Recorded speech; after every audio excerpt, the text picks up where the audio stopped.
Deshmukh. Welcome to Health, Harmony and Homeopathy. Today let's talk about GERD. All of you must be knowing what is heartburn, hyperacidity, nausea, vomiting, right? That is nothing but GERD. When you get persistent symptoms like this, it is considered as GERD. So the full form of GERD is gastroesophageal reflux disease.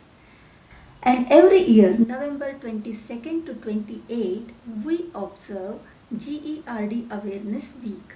And this year, the Salgi Esophageal Cancer Research Foundation is working towards the link between GERD and the development of esophageal cancer risk.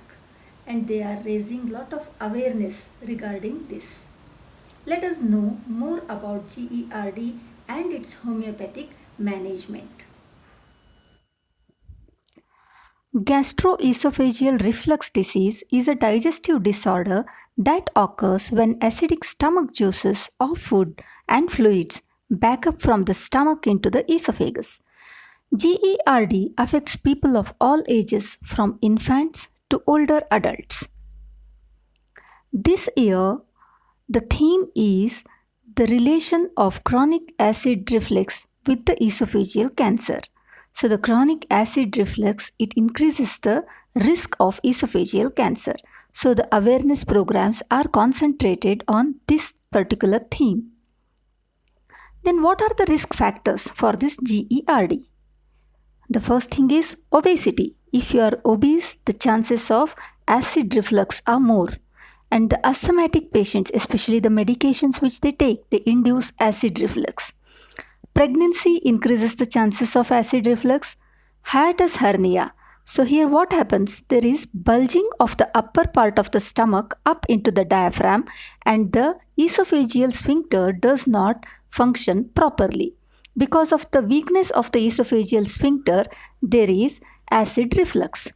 And if you are on medications like calcium channel blockers, antihistamines, sedatives and antidepressants, the chances of getting acid reflux is more.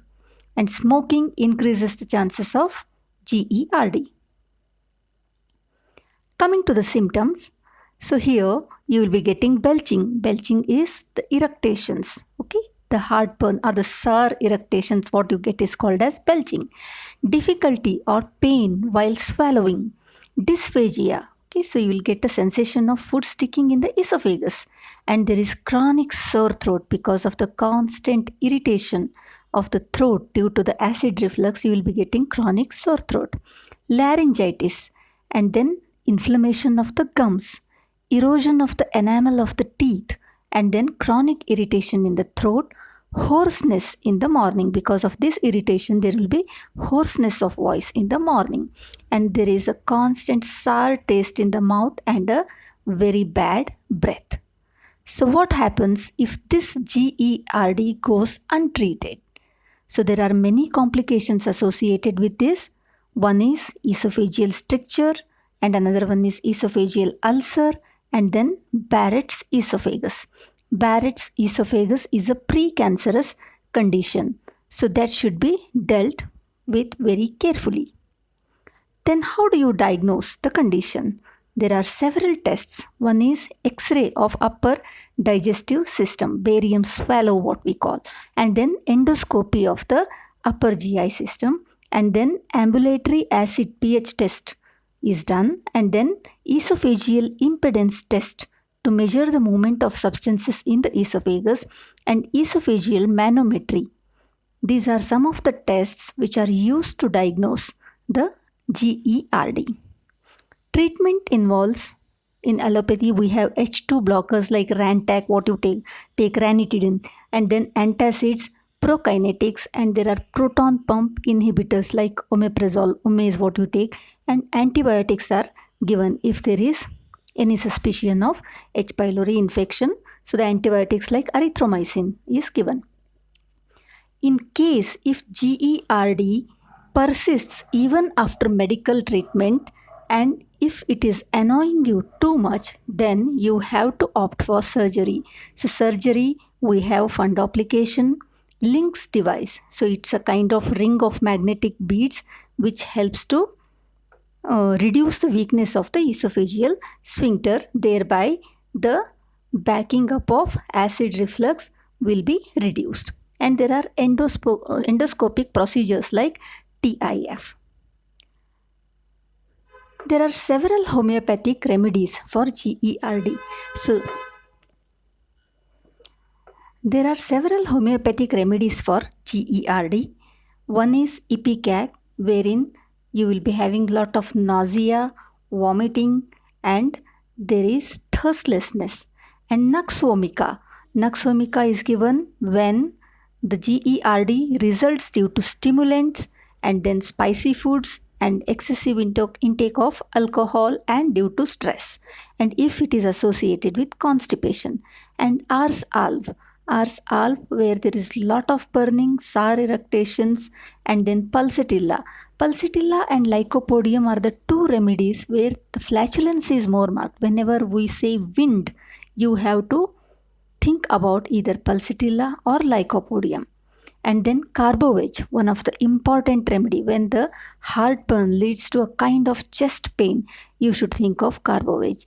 China is one more remedy, and Robinia. So most often what happens, instead of constitutional treatment, specifics help a lot to reduce the symptoms. So Robinia, Raphanus, Geranium, Natrum Phos, and Iris are some of the specific remedies which are routinely used to reduce the acid reflux. So Robinia is a remedy where there is lot of burning during sleep, night aggravation when the symptoms get worsened during night, sour eructation, and lot of salivation. These are the symptoms of Robinia. And then Geranium. Okay, so when there is erosion, is a constant acid reflux leads to esophageal erosion, leading to lot of burning, hyperacidity. So that is the indication for Geranium. And then Natrum Phos, when there is lot of hyperacidity and sour eructations, then you should think of Natrum Phos. It is available as a biochemic remedy also and as a potency also.